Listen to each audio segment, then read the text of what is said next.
Good morning, नमस्कार। अजय बोल रहा हूँ राशि एडवर्टाइजिंग की तरफ से। आप लोग जब किसी को प्लान दिखाते हो तो आप सामने वाले को क्या बोलते हो, क्या कहते हो कि तुझे 3 लोगों को जोड़ना है और तुझे ऐसे 3 लोगों को जोड़ना है कि उन्होंने भी आगे 3 लोगों को जोड़ना चाहिए और फिर 5 महीने बाद यहाँ से तुझको 25,000 रुपये ज़िंदगी भर मिलते रहेंगे। तो उसका रिएक्शन क्या होता है? मतलब जब आप इसको ये प्लान बताते हो तो उसका रिएक्शन क्या होता है? वो आपकी बात को पूरे सुने बिना ही तुरंत आपको इस प्लान की बुराई बताना शुरू कर देता है कि ऐसे पहले भी कंपनियां आई थी जो लोगों से 300, 500 या हज़ार रुपये ली, लाख रुपए ली, फिर बंद हो गई। ऐसा होता है ना आपके साथ? साइकोलॉजी का एक रूल है जो मैं आपको बताना चाहता हूँ। अगर किसी व्यक्ति के मुंह से पहले ही ना निकल जाए तो दुनिया की कोई ताकत उसके मुंह से हाँ नहीं निकलवा सकती। आप सबने डेल कार्नेगी का नाम सुना हो शायद। उनकी एक बुक है हाउ टू विन फ्रेंड्स। तो उसमें मैंने ये पढ़ा था कि अगर कभी आपको किसी से कोई काम करवाना है तो पहले उसके मुंह से हाँ निकलवाओ। आप जितने ज़्यादा हाँ उसके मुंह से निकलवाओगे उतने ज़्यादा ही आपकी बात मानने के चांसेस हैं। जिनकी ज्वाइनिंग 0 है और जो अपनी ज्वाइनिंग बढ़ाना चाहते हैं उनको आज का वीडियो अच्छा लगेगा। कल के मेरे वीडियो को बहुत अच्छा रिस्पांस नहीं आया क्योंकि बहुत से लोगों को ये लगता है कि ये सब बातें उन्हें पहले से ही पता है, इसलिए उन्होंने पूरा वीडियो नहीं देखा। सबकी बात नहीं कर रहा हूँ मैं, क्योंकि मुझे कैसा है ना, मुझे पता चलता है कि वीडियो के टाइमिंग के हिसाब से कौन कितने मिनट तक दिखता है। और ये जिस व्यक्ति को सब पता है ना, ऐसे व्यक्ति को आप कुछ सिखा नहीं सकते। ये ऐसा है जैसे भरे हुए कप में आप और चाय नहीं डाल सकते। खैर, हम आज के टॉपिक पे आते हैं। पहले मैं आपको एक उदाहरण दे दूं तो शायद आपको मेरी बात ज़्यादा अच्छे से समझ में आए। एक बार एक टीचर ने एक बच्चे से क्लास में सवाल किया, बेटा अगर मैं तुम्हें एक एप्पल दूँ और एक एप्पल दूँ और एक एप्पल दूँ तो तुम्हारे पास कितने एप्पल हो जाएंगे? तो लड़के ने उत्तर दिया 4। टीचर परेशान कि मैं तो उसको 3 ही दे रही हूँ, 4 कैसे बोल रहा है? टीचर ने फिर सवाल किया, देख बेटा अगर मैं तुझे एक एप्पल दूँ, फिर एक एप्पल दूँ और फिर एक एप्पल दूँ तो तेरे पास कितने एप्पल हो जाएंगे? लड़के ने फिर उत्तर दिया 4। टीचर सोचने लगी लड़का तो होशियार है, फिर ऐसे क्यों उत्तर दे रहा है? तो उन्होंने सोचा क्यों ना सवाल को ट्विस्ट किया जाए। तो उन्होंने कहा कि बेटा मेरे पास एक संतरा है, मैंने तुम्हें एक संतरा दिया और एक संतरा दिया, तो तुम्हारे पास कितने संतरे हो गए? तो लड़के ने कहा 3। टीचर बोले अब तो ये सही उत्तर दे रहा है। तो उन्होंने फिर ट्राई किया और फिर कहा कि मैं तुझे एक एप्पल दूं, फिर एक एप्पल दूं और फिर एक एप्पल दूं तो तेरे पास कितने एप्पल हो जाएंगे? लड़के ने फिर वही उत्तर दिया 4। अब टीचर परेशान। टीचर ने उसको बोला बेटा जब मैं संतरे के बारे में बताती हूँ कि एक एक एक तो तुम सही उत्तर देते हो, पर मैं जब मैं एप्पल के बारे में बताती हूँ तो फिर तुम एक एक एक को 3 के बजाय 4 क्यों बोल रहे हो? तो लड़का कहता है टीचर ये देखिए एक एप्पल है मेरे पास, आप मुझे 3 और दे रही हो तो 4 हुए ना। देखा आपने, न तो टीचर की गलती थी न तो उस बच्चे की गलती थी। ये होता है हमारे प्लान के साथ। जब आप किसी व्यक्ति को अपना प्लान बताने जाते हो तो ऑलरेडी उसके दिमाग में प्लान है, क्योंकि यह हमारी पहली ऐसी कंपनी नहीं जो लोगों को जोड़ने वाली है। तो जैसे ही आप अपना प्लान बताते हो तो दूसरे सब प्लान उसके दिमाग में खुल जाते हैं और वो कहता है ऐसे हज़ारों प्लान आए और गए मेरे पास। तो आप मेरी बात को समझ लो शायद कि ऐसे न तो मतलब आप उसको कहिए कि आप सही कह रहे हो कि इसके पहले भी ऐसी कंपनियां आई थी जिसने लोगों से पैसे लिए, कुछ महीने चली और फिर बंद हो गई या फिर लोगों के पैसे लेके भाग गई। अब आपको उसको ये बताना है कि ये जो बात आप मुझे बता रहे हो मैं जानती हूँ या मैं जानता हूँ कि आप झूठ नहीं बोल रहे हो, आप अपना अनुभव मुझसे शेयर कर रहे हो, लेकिन मुझे एक बात का उत्तर दीजिए, जिस कंपनी में आपने पैसे लगाए थे, ध्यान से सुनिए आप लोग, कि जिस कंपनी में आपने पैसे लगाए थे क्या उस कंपनी के लीगल डॉक्यूमेंट आपने देखे थे?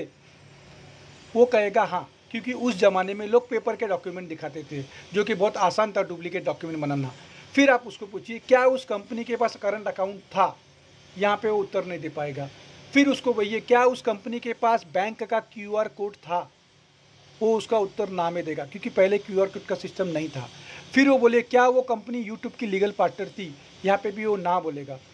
फिर उसको बोलिए क्या अगर वो लीगल पार्टनर थी तो क्या उसके पास गूगल का सर्टिफिकेट था, वो फिर ना कहेगा। फिर उसको पूछिए क्या उस कंपनी में आप डायरेक्ट किसी कंपनी के व्यक्ति से या उससे संबंधित लोगों से बात कर सकते थे, वो फिर ना कहेगा।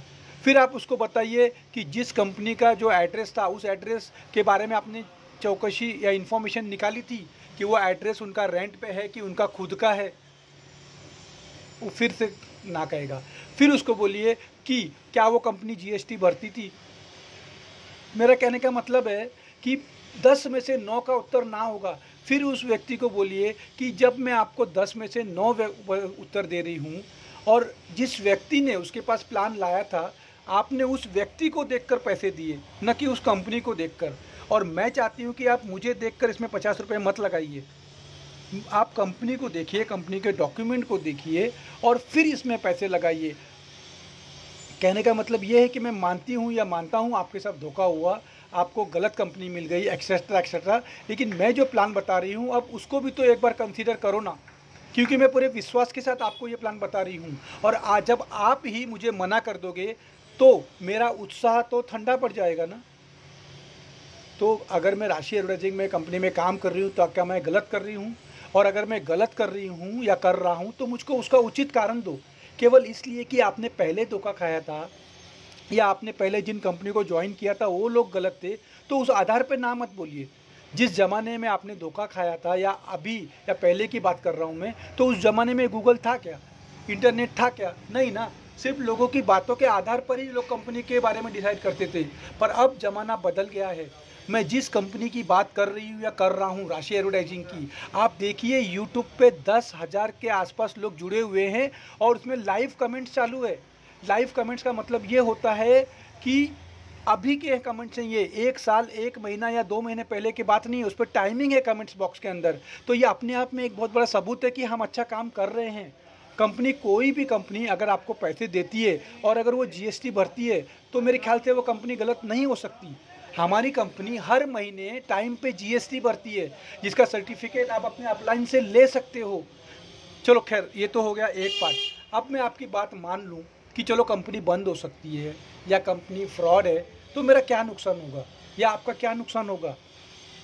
मेरे पास यानी कि कंपनी के पास न तो आपका आधार कार्ड है न आपका पैन कार्ड है, केवल एक गूगल पे, फ़ोनपे और पेटीएम नंबर है। और जो आपका नुकसान हो रहा है ना सर या मैडम, केवल 50 रुपये का। और मैं जानता हूँ कि ये 50 रुपये इतना छोटा अमाउंट है कि उसके लिए आपने किसी से कर्जा नहीं लिया होगा, या फिर अमाउंट इतना बड़ा नहीं है कि जो कल को कंपनी बंद हो गई तो आप आत्महत्या कर लोगे, जैसा कि पहले और अब भी होता है, वैसा नहीं होगा।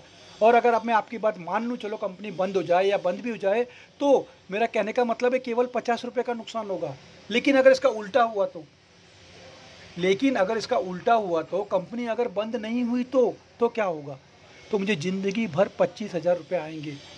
सोचो उस 25,000 से मेरे लाइफस्टाइल में कितना फ़र्क आएगा। सोचो उस 25,000 से मेरा बच्चा पढ़ लिख जाएगा। सोचो उस 25,000 से मेरा घर बन जाएगा।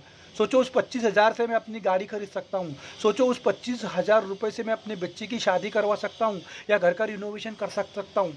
सोचो अगर इसका उल्टा हुआ तो क्या होगा? ज़िंदगी भर मुझे 25,000 मिलेंगे। तो केवल और केवल एक शक के आधार पे काम नहीं करना, ये गलत है ना? क्योंकि अगर आप ना बोलोगे तो मेरा उत्साह भी ठंडा हो जाएगा। और अगर एक नाम का व्यक्ति चोर है तो इसका मतलब नहीं ना उस नाम के जितने भी व्यक्ति हैं वो सब चोर हैं। अगर एक वकील ने या एक डॉक्टर ने या एक इंजीनियर ने कुछ गलत किया है या वो गलत है, क्या दुनिया के सब डॉक्टर चोर हैं? क्या दुनिया के सब वकील चोर हैं? क्या दुनिया के सब इंजीनियर चोर हैं? नहीं ना। तो प्लीज़ और प्लीज़ एक बार कंसीडर करो, उसके बाद मुझे उत्तर दो कि मैंने इस राशि एडवर्टाइजिंग में काम करना चाहिए कि नहीं करना चाहिए। मैं आपको एक छोटा सा एग्जांपल देता हूँ कि ये जो काम है ना हमारा, वो संगठित काम है। मैं अकेला इस कंपनी को नहीं चला सकती हूँ। उसके लिए मुझे आपके सहयोग की ज़रूरत है। अगर एक मेरी गाड़ी खड़ी है और उस गाड़ी को मैं अकेला धक्का मारती हूँ या मारता हूँ तो कितनी दूर जाएगी? लेकिन उसी गाड़ी को अगर हम 100 लोग मिलकर धक्का मारते हैं, सोचो उस गाड़ी की स्पीड क्या हो जाएगी। तो इसलिए ये संगठित काम है। इसलिए मुझे आपके सहयोग की ज़रूरत है। तो केवल एक शक के आधार पे आप मुझे ना मत बोलिए।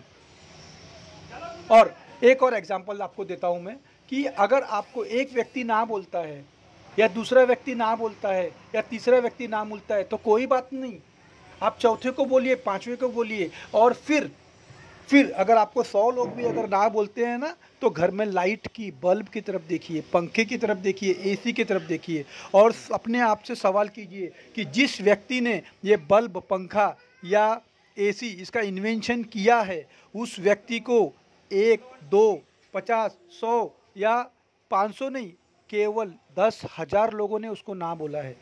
कितने लोगों ने ना बोला है उसको? 10,000 लोगों ने। अगर 10,000 लोगों ने ना बोला है उसको, तो भी उस व्यक्ति ने लाइट बनाई। अगर उसने जब 100 लोगों ने उसको मना कर दिया, जब 100 लोगों ने उसको मना कर दिया और उसने अगर उसी वक्त ये काम छोड़ दिया होता, तो आज हम लोग अंधेरे में बैठे होते ना। तो इसलिए कोई 1, 2 या 4 लोग आपको ना बोले, आपको हिम्मत नहीं हारनी, आपको उसके अगले को पूछना है। और आपको उस वक्त तक पूछ रहे रहना है जब तक कि आप यहाँ से 25,000 रुपये कमाना चालू ना कर लो। मैं आपसे वादा करता हूँ, मैंने आपको जो बोला है वो अमाउंट आपको मिलेगा ही मिलेगा। हो सकता है उसके 5 महीने के 6 महीने, 7 या 8 महीने हो जाएँ, लेकिन होंगे। क्योंकि ये इस पे डिपेंड करता है कि आप जिन 3 लोगों को लाते हो, क्या वो 3 लोग भी आगे काम कर रहे हैं कि नहीं कर रहे हैं। क्योंकि मैं फिर से बोलता हूँ, ये संगठित काम है, यूनाइटेड काम है और ये सब लोग जितने जल्दी 3-3 लोग लाते हैं, उतने जल्दी हमारा टारगेट पूरा होगा। So wish you all the best. Thank you very much. आपका दिन शुभ हो।